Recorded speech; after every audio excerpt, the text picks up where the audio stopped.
Hey there, everyone. I just realized I had this game, Vampire the Masquerade Reckoning of New York. Thought I'd check it out.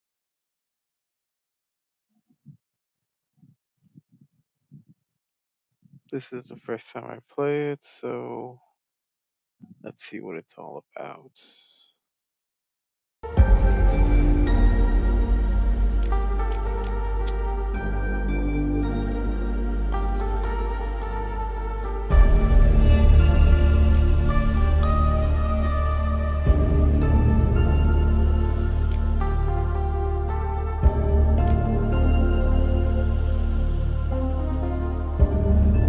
Alchemist Gates allows kindreds to hide in the same room without being noticed and subvert the high presence is akin to the ability to influence others to attract or to terrify. Animalism allows kindreds to communicate with, control, or feed more efficiently on animals. What's this?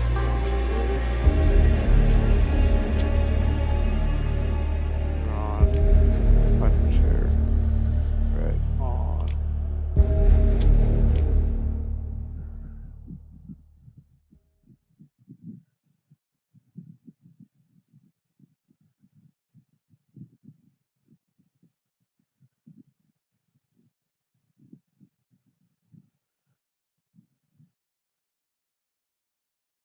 Night 1, the beginning.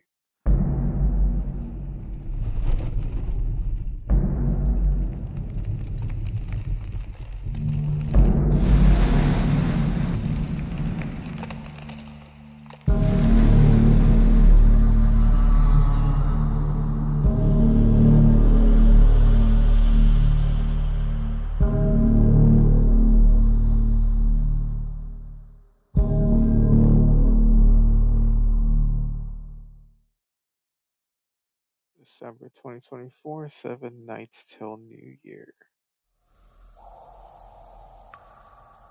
D'Angelo Bureau, if you can even call it that, feels more like a rough draft of an asteroid belt, suggesting it's shabby almost gives it too much credit, as if there's some hidden allure to the mess, which there definitely isn't. His head is cocked thoughtfully, beady eyes piercing me right through. Does this acute interest stem from the matter I brought in, or does he simply enjoy watching me wriggling in this wretched chair? I'd ask, but underneath the repulsive mask of his face, I noticed something that looks a lot like fear, a detail I pocket for later. Strong synthetic odor taints the still air. The world is moving forward, but this crap reeks worse than your average smoke, and the way he squashes those mini cigs is in the ashtray. It's clear D'Angelo's struggling to shake off old habits. Not that I'm one to throw stones, but he's quite the character. Useful, but infuriating too at times. Like right now, for example. D'Angelo, let me just get this straight. You lost your sire, eh? Patience, Callie. Am I speaking in riddles? Oh, come on. Am I speaking in riddles? Did my words evaporate before hitting your ears? He rolls his eyes so theatrically you think he's auditioning for a noir play. D'Angelo, it's my way of cracking the case, you know. I'm here to lend you a hand, Callie. Now, come on, spill the beans, lay it all out. Callie, that's the issue. He just flaked on our meeting, and I don't know why. D'Angelo, Reynard Castle has a knack for vanishing though. Maybe he had to make himself scarce. Skip town. Callie, he'd have left me a clue for sure. D'Angelo, you still rely on those wall tags, the hobo code or whatnot. Little Chandler here has totally been killing it lately. I mean, I might have casually mentioned the code once or twice, but nothing major. Well, alright, maybe I showed him a symbol, one that's pretty much useless on its own. Sigh, but if oh, sigh, if Raynard catches wind of me spilling the beans, he's gonna flip. He's like Fort Knox when it comes to our secrets. Callie, we do. I found absolutely zilch, which just happened, by the way. We never bail on each other. When we split up for stuff like this, it's just too dangerous. D'Angelo, maybe he didn't have a chance to leave a trail. Where were you two supposed to rendezvous? Doesn't need to know why is he snooping around so much. I shall tell him.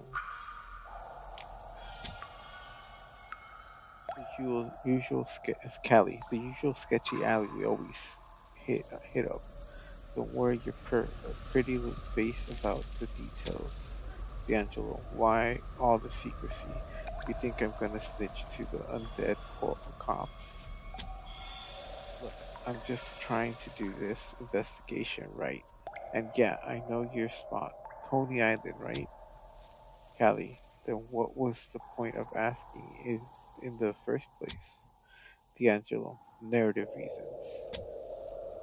Maybe dropping by D'Angelo's wasn't such a great plan, or maybe he's not as useless as I assumed, but he's definitely got me on edge. I shoot him a skeptical glance, but he appears to be elsewhere. Lost in his thoughts. His lips move silently, almost like he's whispering a prayer. Prick your ears. What's that? Ignore it.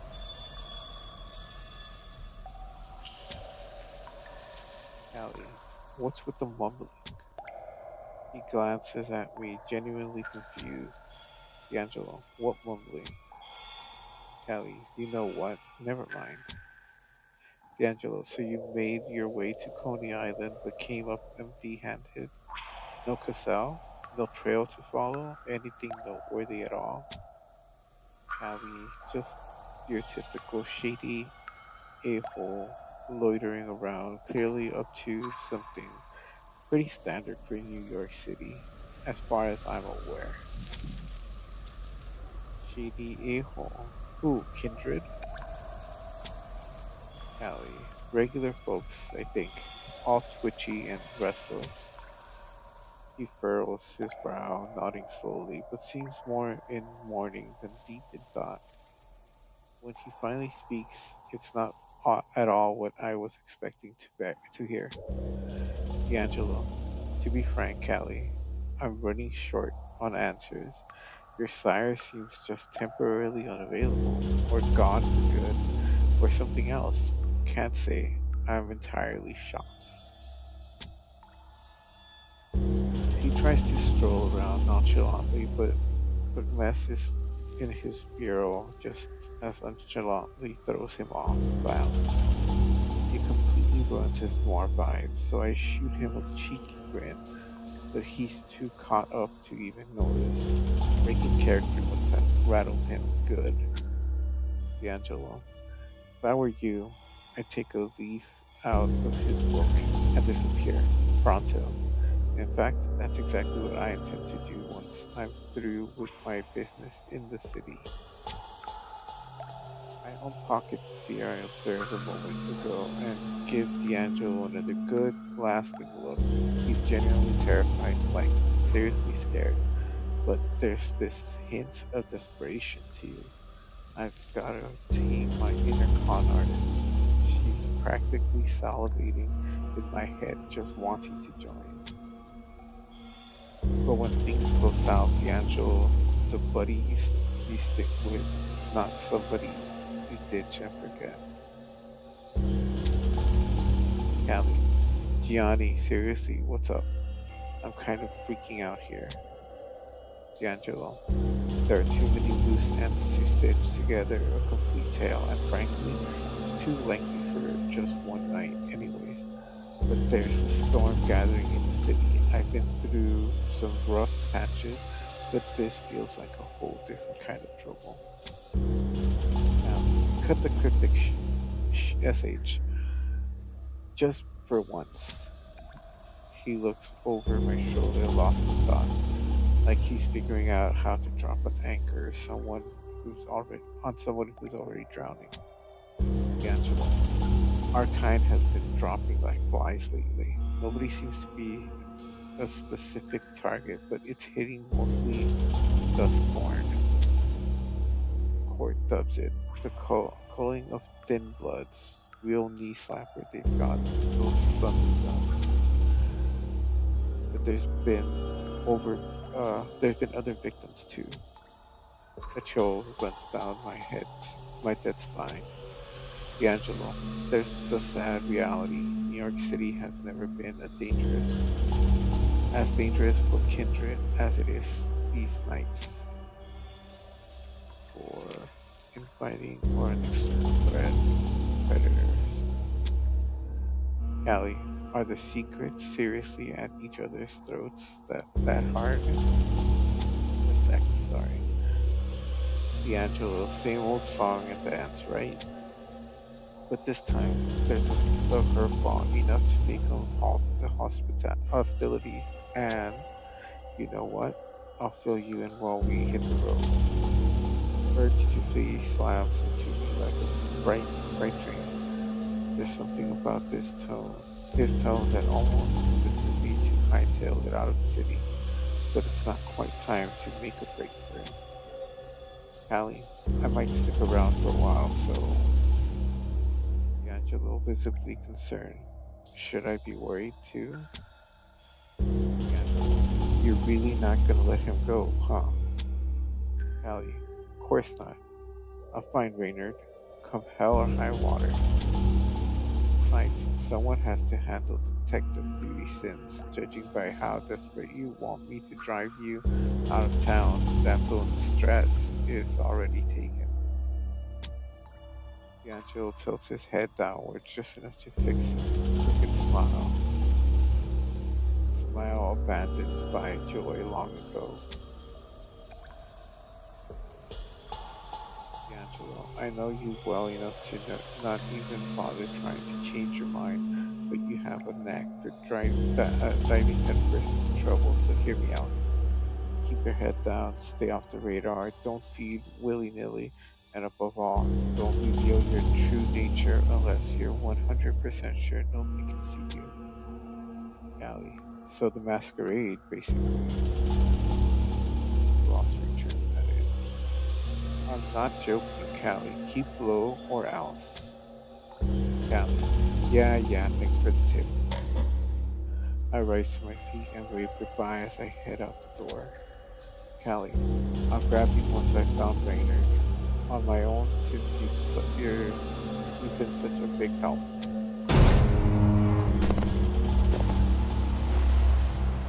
Takes me a while to actually notice the air around me, crisp and clear without the ever-present stench of D'Angelo's nicotine habit.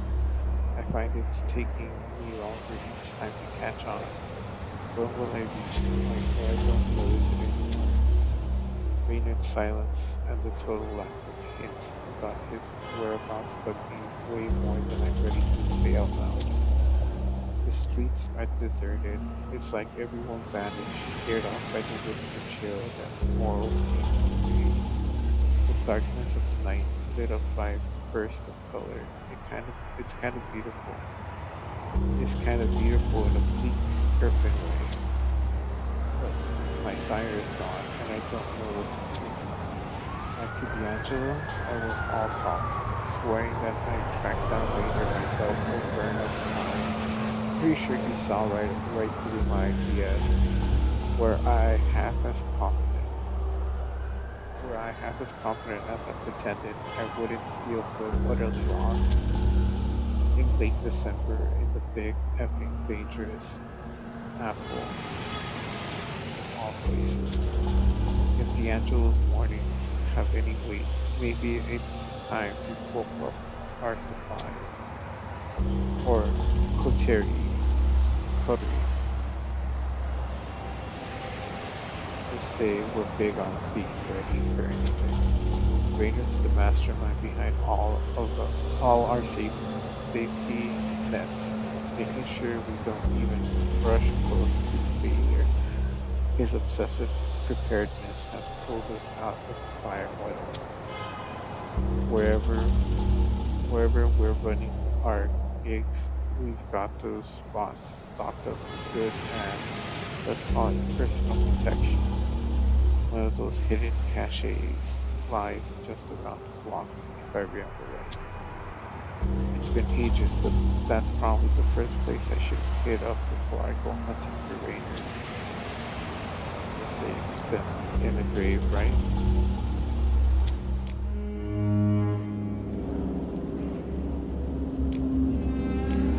So I'm here.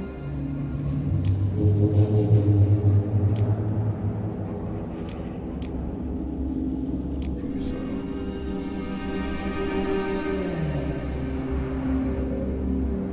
survival is a game we all play, or so Rainer always preaches to our gang. That's why we stash supplies caches all over. If D'Angelo's mornings hold water, grabbing some supplies might actually come in handy. I know. Grab some supplies. Great. Just effing great. Looking over the wreckage of what used to be my secret stash, I can't stop the flood of swears. Whoever the hell found it, they cleaned it out completely. They didn't even have the courtesy to leave my bad for the raid notes. I wasn't a treasure trove, or it wasn't a trove or anything. Just an old combat knife, a bulletless revolver, and some jewelry I was planning to pawn off for far less than what they're worth. I get why they take the stuff, but seriously, what's anyone gonna do with a cooler full of expired blood bags? Could this have been the work of one of our kind? After what D'Angelo said, it doesn't seem too far-fetched. F. Whoever they are, they better hope I don't find them first. Let me back on the streets. The harsh reality hits me. My gear is disappearing, and then I'm not even paying attention. Hope to magically bring it back. Believe me, I tried. Then again, maybe I'm just being paranoid. D'Angelo has things urban legends and classic conspiracy theories onto pretty much anything. Why should this time be any different? It's Christmas after all.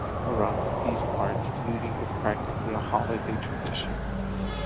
As I'm coming to terms with my situation and thinking about what to do next, I get the weird feeling it's like my inner alarm system is giving me a nudge, telling me something's off. A quick look behind me confirms it. Yep, I've drawn followers, and not just one but two. Finally, I'm hitting my social media milestones. My gut tells me to move faster, and I find myself darting into a barely lit alley, disappearing into the shadows. I press myself against the cold bricks and leaves. That's when I catch it. A high-pitched voice filled with endless babble. The words cut through the air, harsh and acidic. She's talking about me, and it's far from blasphemy. It's a clinker. It was her, the freak draped in all that drab gray. I told you. Drab gray? Who the hell does she think she is? I need to get a look at this. Okay, girl, we come back empty-handed for the third time, and we're effing cooks. Her and her cheap ass forest ranger getup. nerve to diss my work? Why are they even after me anyways? The one making all the noises is fidgeting nonstop like a squirrel high on candy, muttering something I can't make out. It's clear planning impromptu action isn't her strong suit. The other one seems timid, obviously wishing she was anywhere but here. I find the whole scene hilarious under different circumstances, but I've got bigger fish to fry than this low budget permanent midnight movie. Uh, God, scared the SH out of them. Wait a little longer. Unseen bastards walk away undetected. Wait a little longer. So she might let something slip that's actually worth hearing. If hanging around Rainier has taught me anything, it's that there's no such thing as me slipping fast. The loud one suddenly steps in front of her buddy, shoving her aside pretty harshly.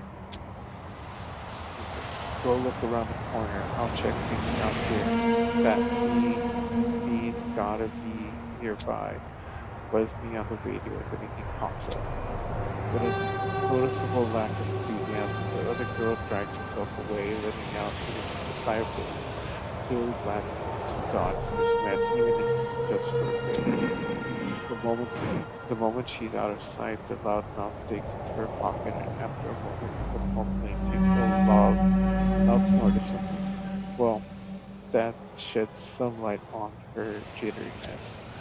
Too bad she's now blocking my only way out of this alley, but from what I can tell, no one's watching. Should I beat on her? Should I not beat on her?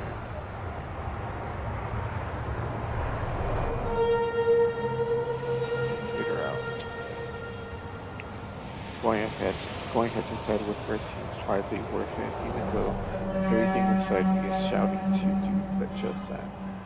Reining in that urge is no small feat. That drive has me hard in me, way before Rainer turned me into a rat moose. So I hung back, waiting just long enough for her to tire of waiting around. Maybe the buzz carried her off to some other distraction.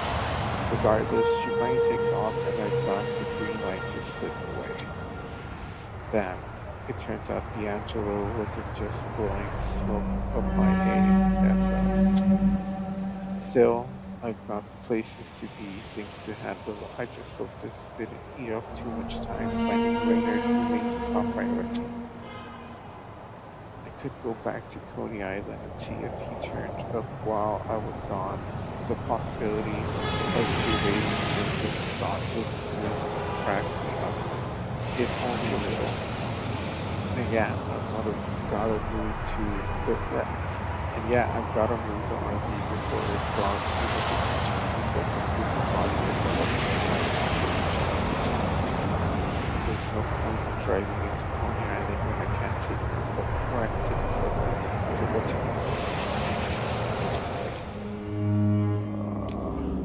Square one, the RV. Square one, Coney Island. Sure, my RV is a fortress on wheels and all, but I better move it before it starts drawing too much attention. And if anything happens to our stash, well, I'd rather not dwell on that unless I want dodging Rainer to become my main focus instead of figuring out where he vanished. If anything happens to our stash, Rainer's going to skid me when he shows up. I happen to like my skin. Had it had it for as long as I can remember. Plus, it's not like he faces the final or anything. New York really lives up to its rep as a city that never sleeps. People keep walking past, obviously, to the intensity of my game. The blood slowly courses through their veins, so beneath the surface of their skin, tempts me in ways I can't describe. I force myself to look away, not for the dregs and fires of valley, and because I feel like the ground is that just too many eyes risk my goosebumps broken freedom. I approach the ruined parking lot where I've stashed my RV. I breathe. SH. There's already a crowd milling around. Two, no, three of them. Maybe mortal, but kindred or ghouls are much more likely. Because what? Random thieves suddenly got their hands itchy for an RV as old as mine? No, they must be Camarilla times Camarilla. Camarilla? Oh no, times given where we are. I can feel my vete starting to boil, but I play it cool. What's their interest in my RV?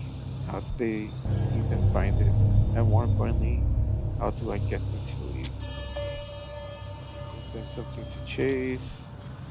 Silence of death. Now they hear me. I blink. The drifting snowflakes seem deafening. Next to my gate, the prowlers don't see me, can't detect hints of my movement as I approach the RV. Seeing it like this shatters the remnants of my heart. They've wrecked it, digging through hidden compartments, flipping through confidential documents that won't reveal anything to them, spilling my meticulously stored blood, and tossing my spare furnishings onto the pavement. My home violated, ruined, done. I hang back until they're all outside, huddled together over some undoubtedly crucial matter.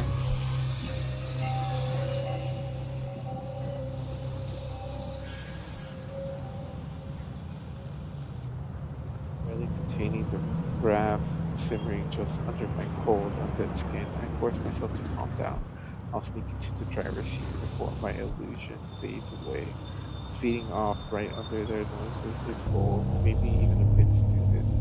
But well, I follow my gut like I always do. It rarely fails me, but when it does, oh boy. I mean, I am ravenous, right? The first idea that pops into my head is typically the winner. Just as I'm about to make my move towards the RV, I spot her. Actually, scratch that. It's my skin that reacts first. Every hair standing on the end of its electrocuted, at the end as if electrocuted. An alarm blares in my head, screaming danger. Only then do I see her stepping smoothly out of the shadows, gait relaxed and yet somehow predatory. Leaving so soon, sugar? I have no idea who she is, and I'm normally spot on at identifying those who prefer me finally dead. It's handy in my line of business. Allie, yep, duty calls, and by duty I mean you can go F right off. She doesn't even blink at my quip and just keeps inching closer. I feel an urge to step back, but a quick side eye informs me that the prowlers have returned and are standing right behind me. I'm afraid you're gonna have to come with me.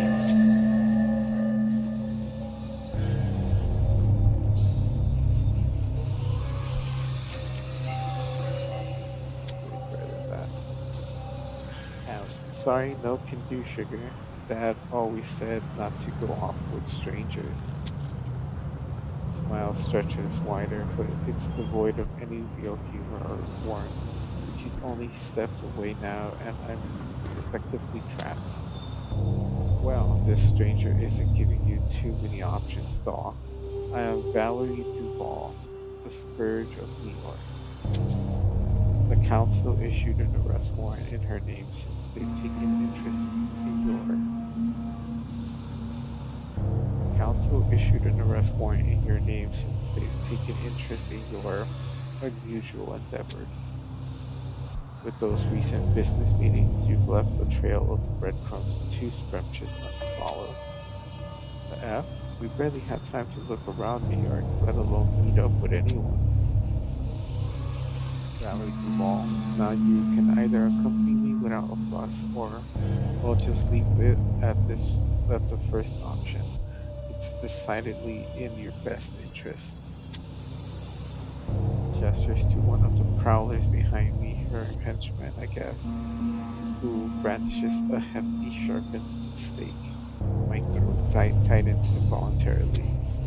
What the F does the council want with me? Our crew's business isn't all that against their precious seditions, is it?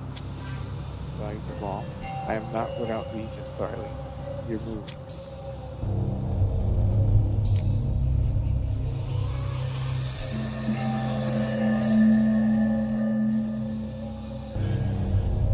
Good choice. Valley. Oh, it's my move, ain't it? Because from my viewpoint, all roads seem to end at the tip of that stake. The tip jabs painfully against my back, right where my heart would be beating madly if it wasn't all shriveled up. Callie, case in point. Mallory Duval, the council will undoubtedly release you following a meticulous inquiry. Of course, this is your final chance. Callie, alright, Jesus. I'll effing go with you. Mallory tosses me a so-called smile of the sort that could turn the sun into ice. Mallory Duval, good girl, now come. The council is waiting.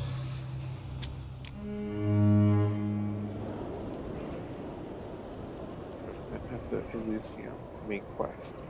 Now I'm being slammed with some BS accusation and hauled to Elysium for interrogation. What the F? There's no way I'm playing along. Well, maybe I am, seeing as I'm about to go bang time in New York's Ivory Tower.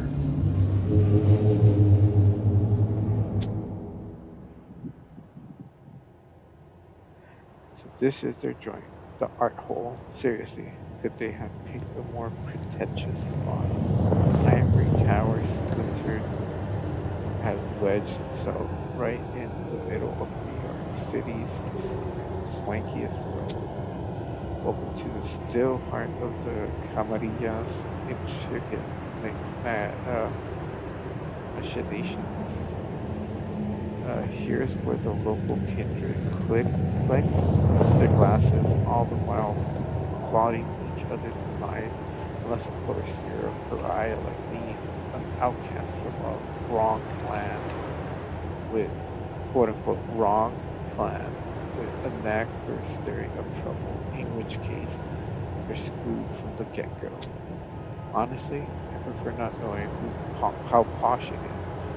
Places like this don't exactly roll out the red carpet for someone who deals with my kind of stuff. But since I've got no immediate escape plans, might as well play along. I'd happily SH on it on principle, but gotta admit, it seems pretty low key on the side outside, not counting the two chuckling goons who clearly missed the memo on blending with the crowd.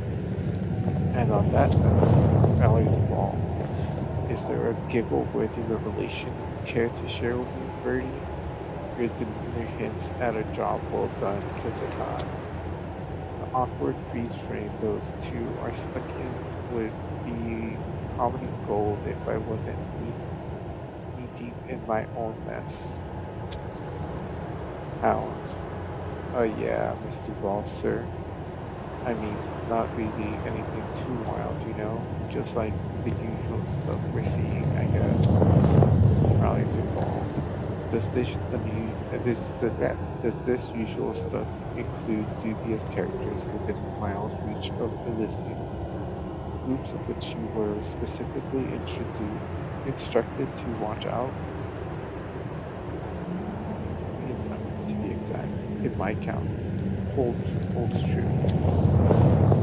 3 groups of what, honestly? I didn't spot a thing. Then again, maybe I'm just not clued in on what to look for.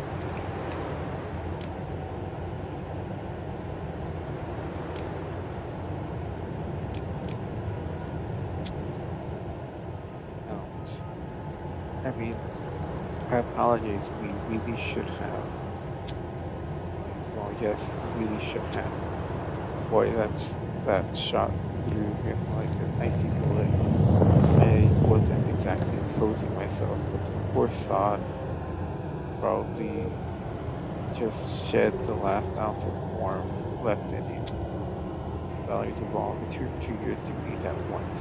I'll be expecting a detailed report within the next hour. Hour? Yes, Miss Duvall, sir. William waddled. He waddled off like a scolded kid as his pal refuses to meet her eyes. I throw Valerie a look of unwilling respect. She obviously moved some serious clout in these parts. Valerie Duval, come now. Dragging your feet earns you no favors, and believe me, you can use a few. Callie, as that is that an offer, Miss Duval? Her smile serves as enough of a silent veto to make you clear that prying any further is futile. Not exactly a good sign. She swings the door open. If there's no warm invitation in the gesture. The place doesn't quite live up to the posh art gallery image in my mind. Sure, there's a hint of what could be Basquiat on the walls, but most of the art is either shoved aside or covered up. My instinct shifts into overdrive. First up, a quick room survey.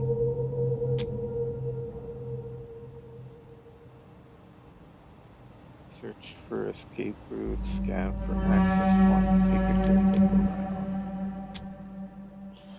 I might try to focus on something else, but the real slow stealer is this stupidly massive table littered with paper and a map of the five boroughs, spotted with enigmatic markers and chess pieces. Two particular areas are heavy with pins, though their meaning is lost on me from this distance. Vintage trunks are strewn about without a second thought. But what really grabs the eye is a lineup of wickedly curved swords, sending a faint memory of a shiver up my spine. Taking it all in, this place screams less art gallery and more war room. Step 2 practically unfolds on its own. The room's powder keg of kindred in the middle of an intense debate. The tension is palpable. Suspicion dialed up to 11. That's when the voices finally break through the walls of my focus. Wouldn't have been such an issue if we had taken action when the signs were so glaringly obvious. That long haired hunk must be Quadir Asme Sacamaria's sheriff.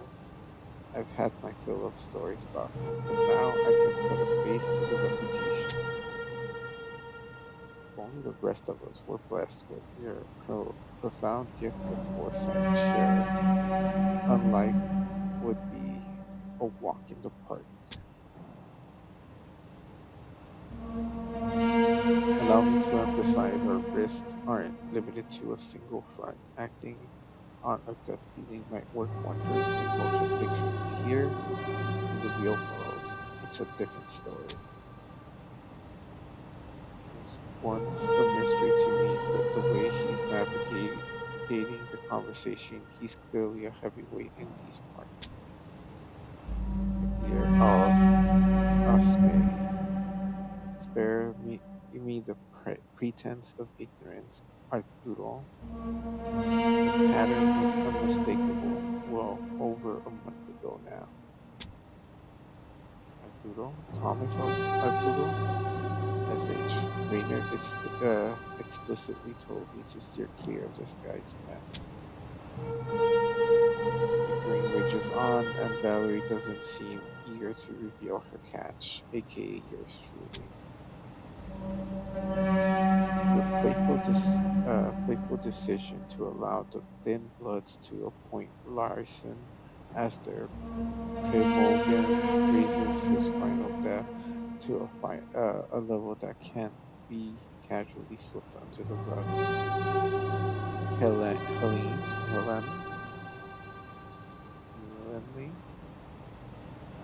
thin-blooded or not is it throws into question our grip on the situation. That gawked out alley in the field definitely ailing Sturbridge, the Dunmere region. I've been curious if Raynard's operation extends into the local chantry, but he was, as always, tight-lipped about his private affairs. Question mark. What would you have me do then? Unleash our dear sheriff without adequate reconnaissance? Just in the name of haste? We can't overlook this excessive efficacy in the last skirmish, can we? Doesn't the prospect of a masquerade give you pause? Will the queen be herself, Helene Pancard, the reigning prince of stick of the ASS? Question mark. I figure we're all fond of keeping things the way they are, but there's times you just sit back and think, and then there's times when you gotta step up and do something bold. This, this feels like it's time to make a move. Thomas Arturo. Anarch championing chaos, a revelation that somehow fails to astonish Oestin, the Baron of the Bronx. An anarch baron inside Elysium. Now that's a plot twist. What's the deal here? As I continue to look around, another figure catches my eye. A young looking woman entirely decked out in black, casually playing with a cigarette. Mhm. She shoots me a brief glance, clearly picking up on my curiosity. Hmm, that ancient fart in the wheelchair, whispering to his servant. Who's that? Right as he's about to chime in, some lanky guy I totally missed until now decides to butt in. My apologies for interrupting, Mr. Payne, but it appears Miss Dupont has brought forth the issue you mentioned earlier.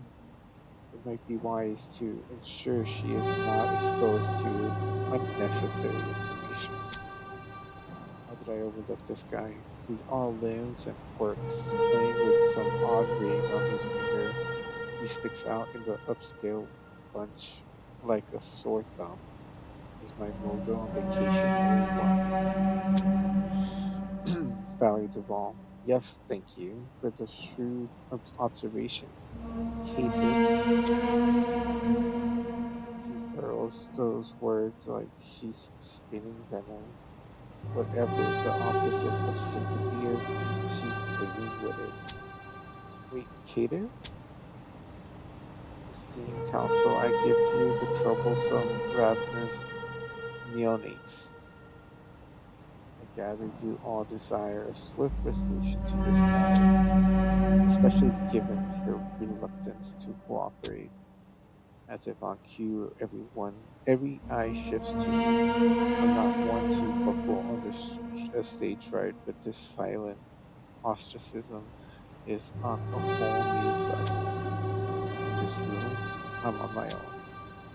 Kadir al Asme. I understand the formal necessity of addressing all this as well as my role in the matter. However, there are more pressing concerns demanding attention, far more pressing. Thomas Arturo. Shall we discard all traditions too while we're at it? We pirouetted, period, period, pirouetted around the Hudson problem for more than a year, yet progress remains as stale as our debates. Certainly, a few additional moments to honor the very laws you spearheaded so vigorously couldn't hurt, could they? Kadir al Asme, the Hudson is a completely different beast. As you're well aware, we need to address the locust swarm engulfing New York before Camarilla's entire framework crumbles beneath its weight. And how does that sit with you, Payne? Just last night, two dustborns and a fledgling from your clan were reduced to ashes, and we're still in the dark about who's pulling the strings. Shouldn't that worry you more than policing the purity of the bread market? Adequate Payne. The old guy's servant steps forward, all awkward and rigid. Maidservant. In principle, I agree, Sheriff. However, should we continue to disregard even minor infractions, we broadcast a message of vulnerability. Vulnerability threatens our efforts within and beyond our borders, efforts we plan to carry on without interruption once the locust swarm, as you've termed it, is eradicated. Question mark. I can't believe I'm saying it, but I'm inclined to agree with Gramps on this one. We can't simply let something like this slip through the cracks without taking proper measures. Ailing Sturbridge. So you assume the role of his advocate now. Quite the bold accent, quite the bold ascent up the ladder of your own making, Julia. What's next on the horizon? Another hospital? Panhard. No, enough already. Awkward silence falls over the room, but it seems more about customs than actual respect. Guess we're all just creatures of habit, undead or alive. The sheer theatrics of the situation give me a moment to sneak a glance at Prince, the sheriff, the old fart. Prince. Is it just me, or does Prince Panhard look beat and scared? I get that she's not exactly winning any popularity contest here. Aside from the ascot wearing douche, it seems like everyone is just barely putting up with her leadership. Could the situation outside be really that dire? When the prince finally manages to speak, her voice lacks the confidence you'd anticipate from someone at the helm. Prince Panhard. We're all here for the same reason you are, aliens. Or am I mistaken and you forget where your loyalties lie? And now, as she turns to me, her presence is weighted down. Not that I care. My head's on the chopping block, and she's the one calling the shots on whether it stays put or rolls off. Prince Panhard. Now let's put this issue to rest here and now. Strive for brevity, Sheriff. Dear Alasme, understood. The weight of this gaze is going to lower my shoulders. Whatever comes, it's not going to be pretty. Dear Alasme, Callie of Clan Ravnus, you stand accused of violating the New York Camarilla's praxis, infringing on the traditions of hospitality, and endangering the masquerade, among other things. Well, SH. Callie, wait, on what grounds? Kadir asked me, drop the act. There's a wealth of evidence that recreational vehicle of yours, most of it confirming the suspicions we have been harboring over the recent months. Petty theft from the subjects, impersonation of others, kindred, lineage, forgery. May I go on? Okay, guilty, but when did they start caring? It's not like I'm the only one dipping my toes into the ocean of misdemeanors. At least they don't know about our artifact gig. Kadir Alasme, but their involvement in large-scale blood and mortal trafficking outside our scrutiny and the jurisdiction of the whole curriculatory system is as obvious as it is dangerous to the stability of our domain. Large scale my ASS. We hardly move anything through New York, definitely not enough to impact the operations, plus we're super careful. Kadir Alisme, especially with your clientele often being in direct hospitality to our interests, as Primogen Payne has was kind enough to confirm. Seriously, this can't be right. We always check out our clients. Well, Raynor does, but is this some twisted way to set an example? Are they playing the undead IRS? What is their game, really?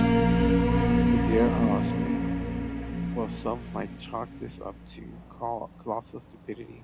I am neither so peculiar nor tolerant or of fraudsters who respect nothing but their own gain. I'm not blind to the fact that Rainer is completely MIA in this whole story. He's the big cheese, the head honcho of the entire affair, though calling it an affair might be giving it too much credit. But why are they making it out like I'm the mastermind behind some global crime syndicate? Kadir Al Asme, this is not the time to be quiet, Rainer. You know what?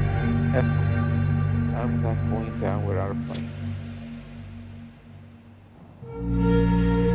I'm not listening.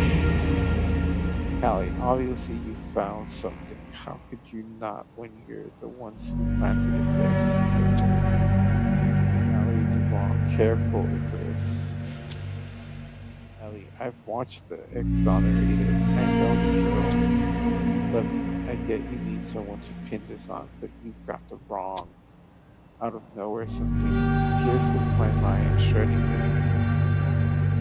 its defenses to dust. It's like my head's been turned inside out, exposing my every thought to their amusement.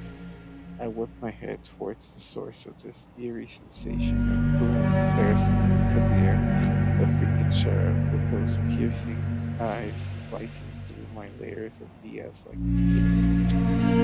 Kabir asks me, I earnestly hope you're not taking me for a fool. That that would be a misstep of monumental proportions, unlike anything these walls have witnessed. I get a glimpse of Eileen out of the corner of my eye, silently mouthing words that look suspiciously like I beg to differ. Right then, a curved sword appears in Kadir's hand as though he's just pulled it straight from thin air. But maybe I'm just going nuts. Honestly, I'd be totally uh, shing my pants right now if that part of me wasn't offline. Kadir Alisme, I'm not here for your games, little raven. Choose your necklace carefully. Thomas Artudo, I'd argue this utter lunacy clears her of charges. She couldn't even cobble together a feeble story, much less orchestrate clandestine waiting of this magnitude, and yarn spinning is supposed to be your clan's forte, isn't it? Prince Panhard, last chance, my dear. Is there anything of substance you wish to add? Holy SH, this can't really be happening, right? What's my rule? What would Raynard do? Raynard, if he had the decency to pop up or at least toss me heads up, I wouldn't be knee deep in this disaster. Is he really in trouble, or what if he bailed on me?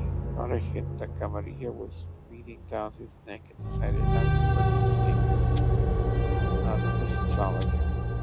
But why target me and not Raynard? Sure, he's gone now, but could they really be that clueless about him?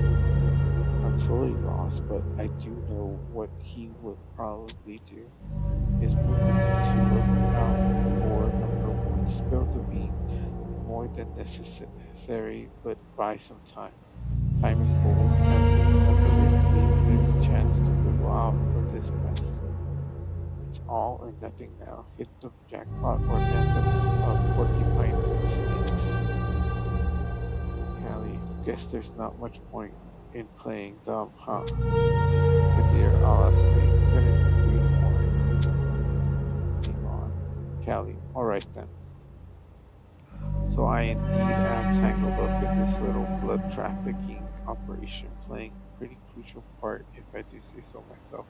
Though I guess not everyone's on board with that assessment. I do the logistics, pushing merchandise through a series of dark web channels.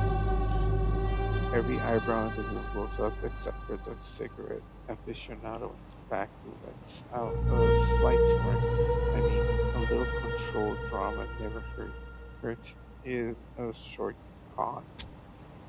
Callie, all totally secure and anonymous. No slips about, other things. Everything masked by the hustle of more mundane black market. No way we're blowing the masquerade. We deal in the stored blood, as you have caught on. Not just any blood though. Our merch is a little glazed up, thaumaturgically thaumaturgically enhanced, to be exact. Healing servers. It's the only way they'd work, as you're well aware. I am, but that's not for you to find out. Callie, right, of course. Oh, and we also deal in, let's just call them family treasures. But honestly, that's more like a side gig than anything serious. But we're extremely careful about picking our clients and really thorough when it comes to making deals. The traditions and all. Oh, sir, we'd never even come close to breaking them. At least that's what he led me to believe. I had a hunch there were some dodgy dealings in his more secret ventures. To deny that would be a flat out lie, but let's be real. I'm way outside the inner circle to have a real sway in those parts of his enterprise. For a brief moment, an uneasy silence swept over the room. Prince Panhard, his enterprise? Is this a joke? Exactly who is this he you're referring to? I give it my all to appear as blameless as possible. Callie, I presumed you knew it was my sire who's masterminding. Aw, the room's heavy silence is soon filled with hushed whispers following my revelations. Good. If fortune is on my side, I might just live to see another moonrise. Commissar Goodall. Indeed, how fortuitous. And your sire would be the dear Al-Asmi. There's only one other notable rogue in the city who comes to mind. Someone dipping in and out, known for their shifty nature, of which was somewhat aware. Rainer Case Castleman. You nailed it, Chief. I mean, sir. Another brief moment of silence gets interrupted by the girl in black who addresses the sheriff, Julia.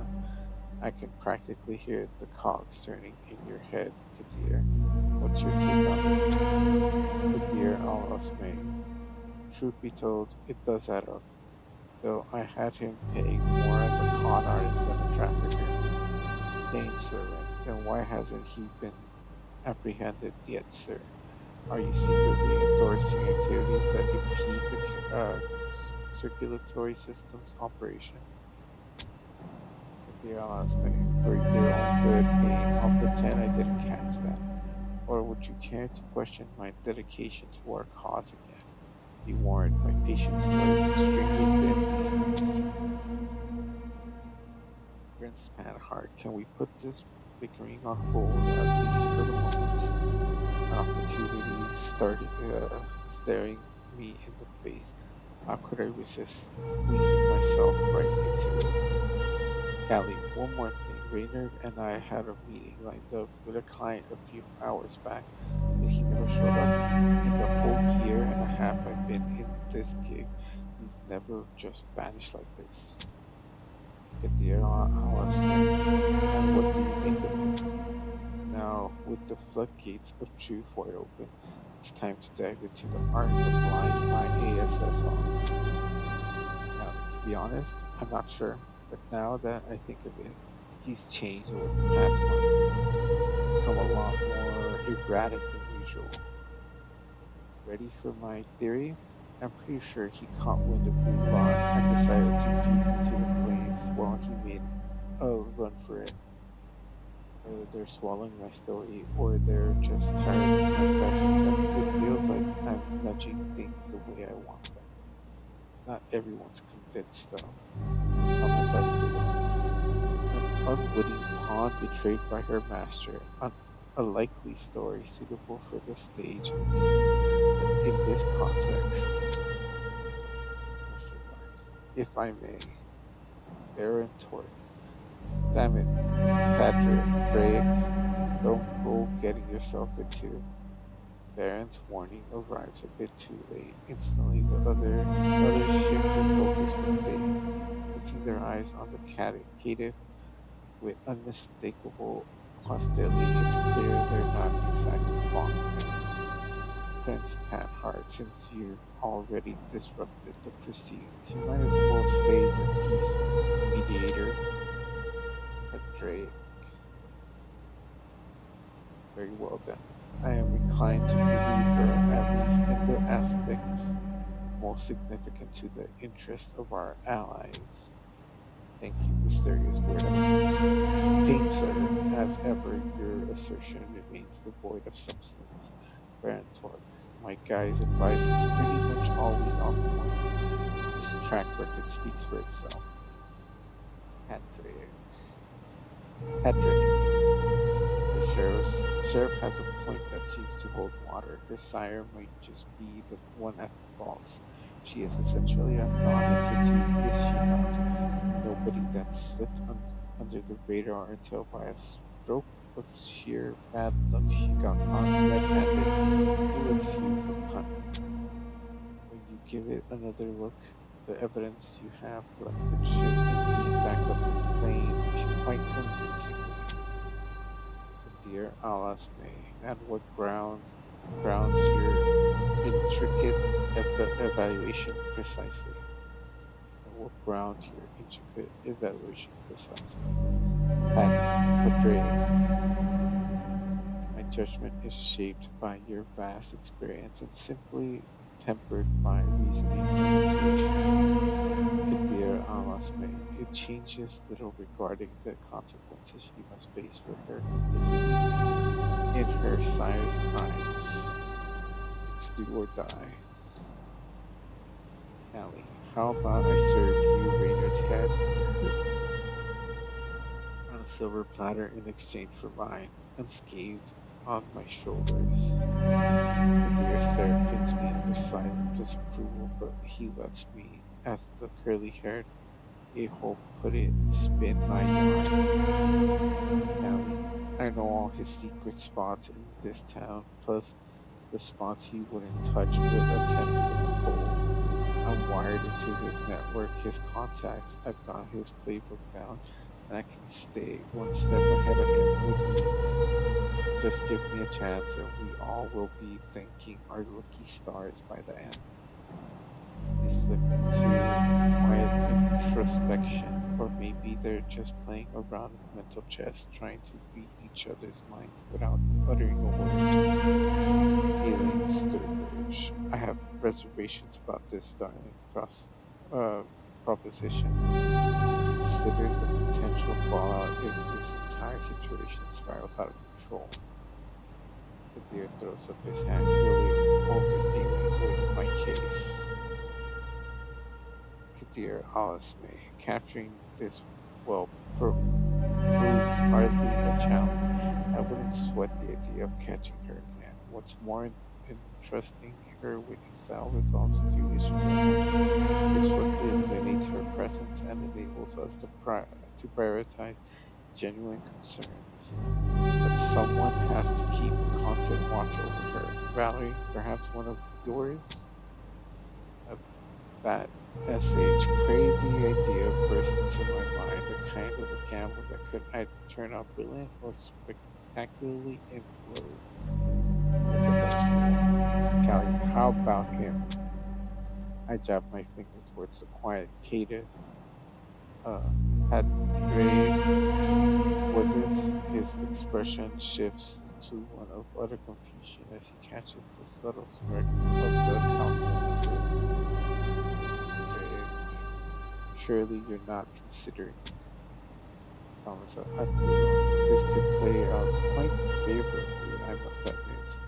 Kadir asked me, quite favorably indeed. Fully estimate it actually worked. Kadir asked me, very well, Padraig. Convoy, I hereby appoint you as the agent caretaker for this ravenous neonates. Torque, I hate to break it to you, Sheriff, but this call is out of your turf. He's with us anarchs, and you know it well enough. Technically, when he took on the whole peacemaker role for our clique, he acquired a level of neutrality. So yes, Kadir redirects his gaze to Catif. Kadir Alasme, your responsibility is to ensure she fulfills the assignment within 4 nights, starting now. Any slip ups on her end will reflect on your record as well. Do we have an understanding? Alright, not a whole lot, but better than nothing. Padraig resigned nod mirrors exactly how I feel. Kadir Alasme, now back to where we were. Their sudden disinterest in me is a clear get out of here signal. Seems like I've managed to slide from one pit to another. But hey, I've bought myself a little time, and in my world, that's precious currency. Unless, of course, that cative turns out to be a wild card.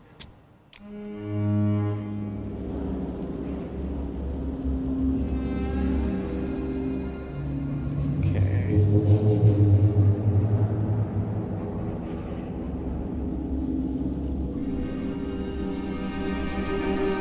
Here they are, main quests. Bought myself some time to find Rainer and scram out of the city before the Camarilla catches on. The only trouble is that this cative tick clinging to my back, which honestly is kind of my own fault. I need to figure out how to shake him off.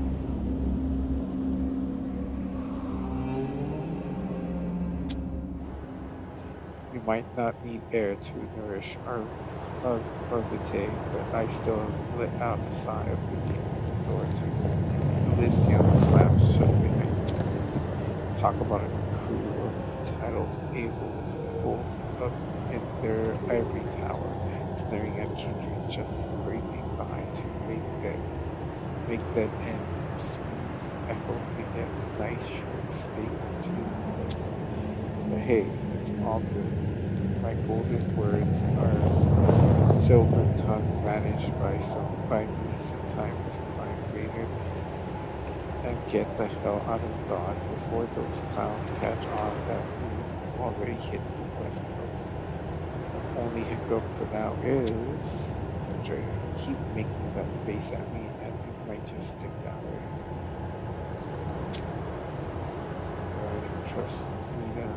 Oh yeah.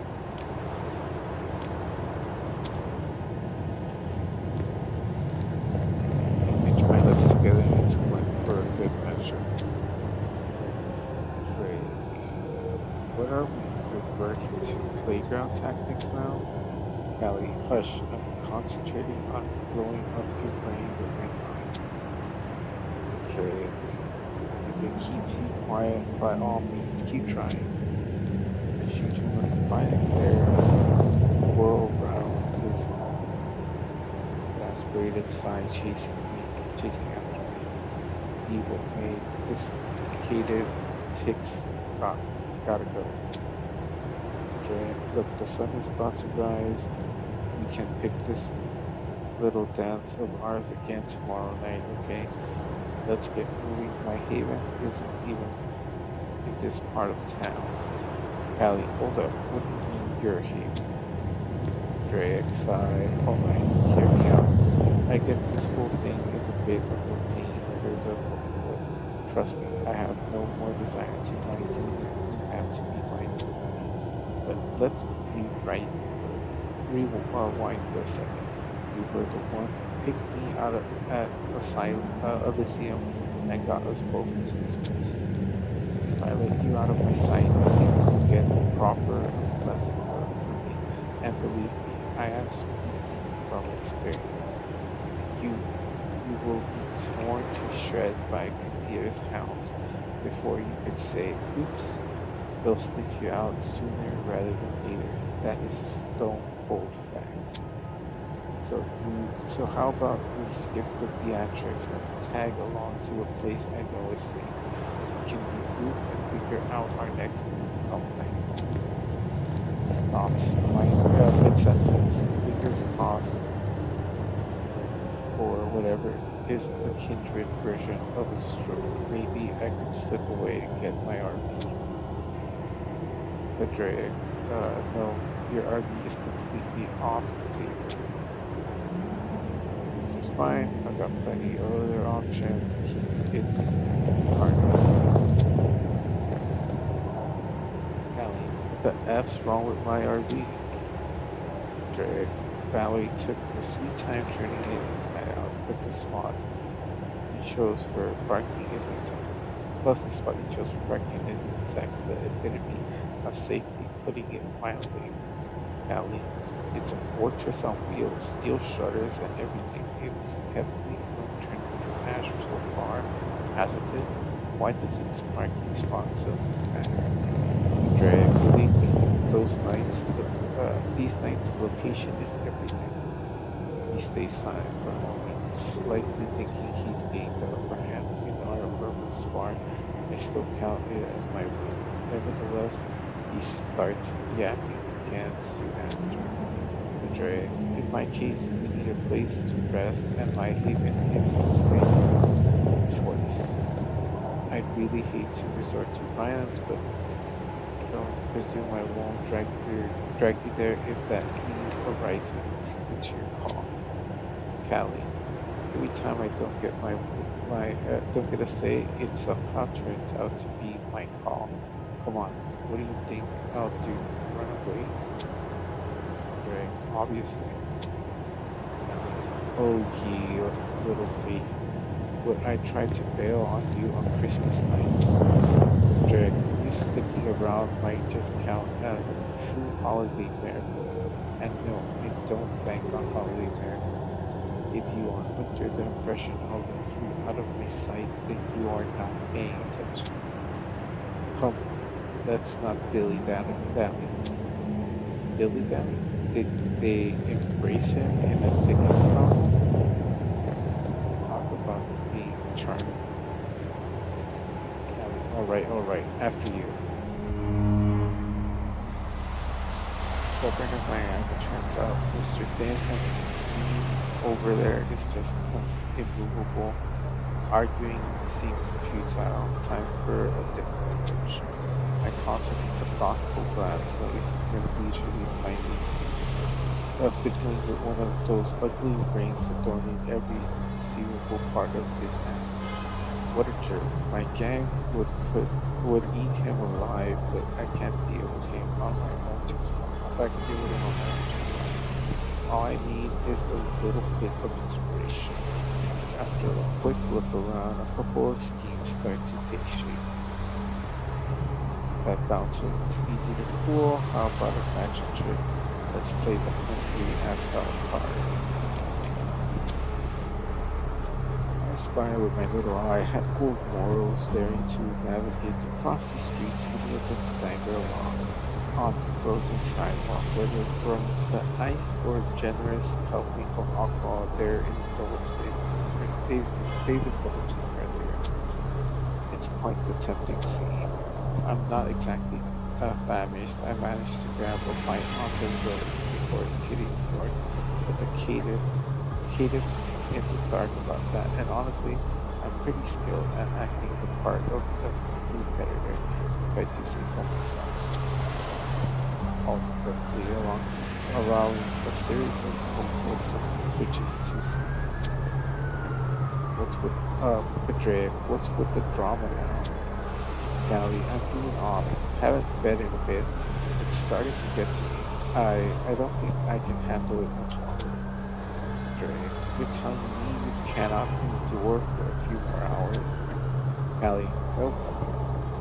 With my clan, hunger hits differently. It's swift and merciless. It's just how we are. Been there once, never want to go back.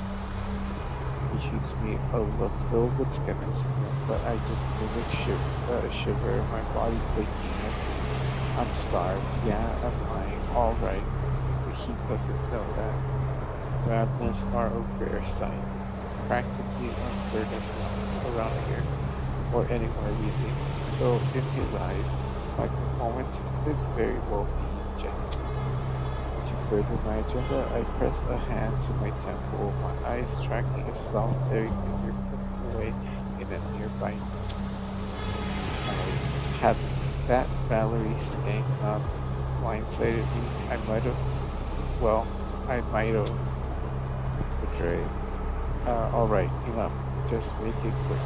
I'll stay close just in case. We make our way towards the isolated figure Betrayed positions himself to block any escape while I face our target. The guy blows out a cloud of smoke and eyes freeze and slips into his run. Yeah, sorry pal. I lean it in as if I wanted to give him the kid, but instead I push him hard, sending him stumbling straight into Padraig's open arms. And just like that, the gun conflicts the ground with the cater somehow remains upright despite being thrown off balance. It's my cue to seize the moment and zoom away in the opposite direction, pushing my legs as fast as I could. I have no idea where I'm going, but solitude or sounds perfect right now. Even after everything tonight, it looks like I'm on the roll. I see the ravenous charm I can imagine. I instantly regret my choice the moment I dash into an alley. A dodgy crew handling crates that seems to filled with compact gear snaps their attention towards me and towards me the moment I make my entrance. And they've seen my inhuman speed. SH. Speaker. Caleb, look. Oh, come on. What could I ever do to you? Lady luck. Too chicken to be like that. Squad to your position. Getting into circling, exchanging guns. It's only then I noticed their technical gear and the system and how I avoid things. Is this the infamous special operation? Seriously? F my life. Vader was spot on. I'm always keeping possible champion. Now back off, would you? This isn't going to end well for you. Taylor, shut your filthy gob, bitch. Whips out steak to compensate for his shaky tone. I'm not one for head-on combat, but it's way past time for study. Caleb, from the side. They come at me all at once with an attack surprisingly coordinated for such a well-equipped team. That disarray is the only reason I may survive this. A flash of heat surges through me, their movement seems to slow down. I grab the first one by the arm as he swings the knife at me, driving his nails into his armpits. Everything turns a shade of red. I find this disturbingly disgusting. Next I leap and spin, taking the smoky girl now with a kick that leaves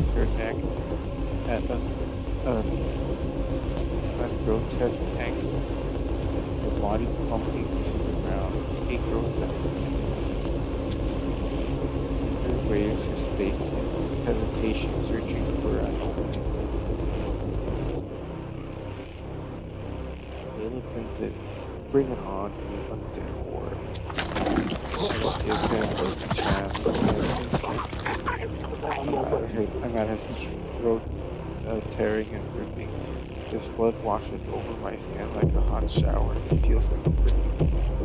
As the chaos fades, there I am, perfectly unharmed amid the carnage, swept up in the rush of the street. Night is definitely my next. But then, reality strikes, quite literally. Knocked onto my knees, suddenly dazed, I scramble to get up. I need to get out before the cadence catches up. As I try to rise, the kid suddenly crawling. Another thug, one that I missed, sits on top of me. Stake in hand, and it's aimed straight at my heart. React instantly, bucking my hips and clenching where his elbow ready to tear and rip, but I can't, and I don't have to. Suddenly hands encircle the thug's neck, twisting it in a complete circle, reminiscent of some horror owl.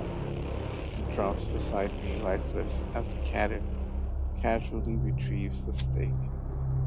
Drake, so hunger took you out, huh? Ellie, piss off. Drake, I believe thank you is the phrase you're looking for. You should be glad I caught up to you so quickly. He extends his hands with grace, and there's a part of me itching to grab it, to pull at it, and literally take his bad steak. But I let the moment pass, the balls pull me out, and dawn speaking of us.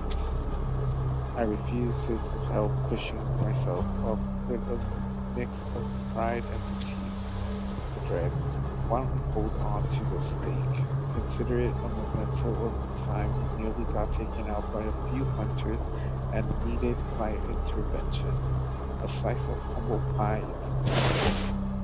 I tucked the stake into my belt bag, feeling more awkward about it than I cared to show. Callie, for the record, I had it under control, but wait, hunters? Question mark? Drake, of course, you didn't seriously think it was the sad, did you? That's not a chuckle, the first one I've heard from him. It feels out of place, I think. Drake, do not take it personally, but if it were the sad you were up against, you'd have been taken out before you even realized there was a threat. They're too well organized, too professional. These guys, however, he sweeps his hand around, gesturing towards the fallen images. Betrayed. Well, they haven't quite mastered the element of surprise. Callie, still running into that many in one place. I know the deer mentioned something about a locust swarm back at Elysium, but shit. What's more than just bad luck?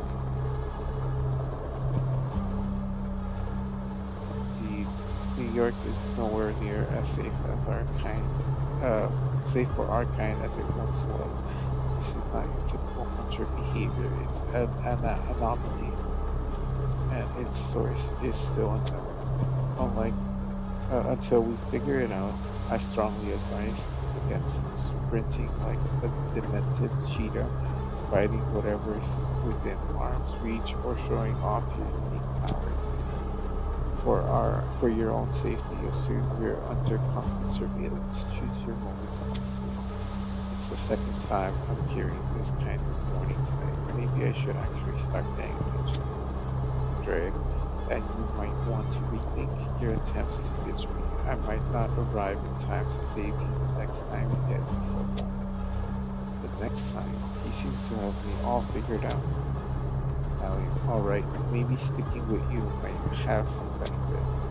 Drake, am I hearing things? Or was that a compliment? Callie, don't let it go to your head, and don't expect a repeat. Now, about that haven of yours.